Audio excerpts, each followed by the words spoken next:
Sol elle yemek yemek haram mıdır diye böyle sol elle, adam sol elle düşman duruyor yani. İşte bir rivayet var, Müslim'de geçiyor.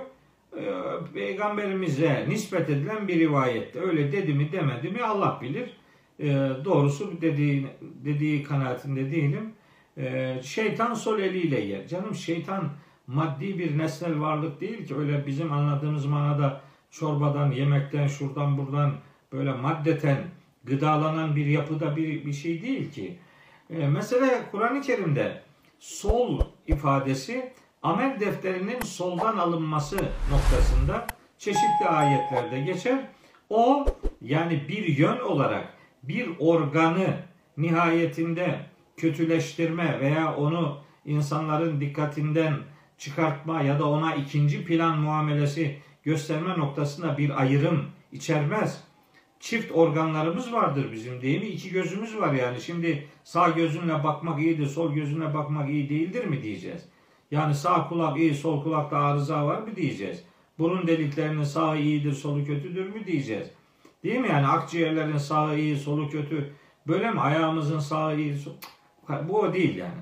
Aslında sol el nihayetinde mecaz olarak, sembolik olarak haramı ve günahı temsil eden amel defterinin soldan alınmasıyla alakalı bir kavramdır.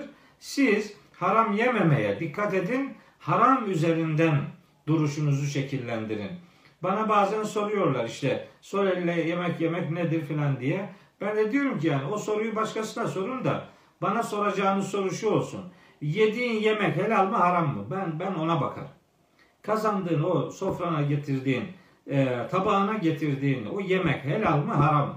O helal ise Allah'ın izniyle herhangi bir şeyiniz organik bir takıntı içerisinde bulunmayın. Hatta mesela şöyle yapanlar gördüm ben.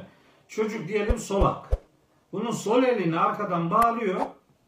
Sol elini kullanmasın diye bütün hayatı zindan ediyor.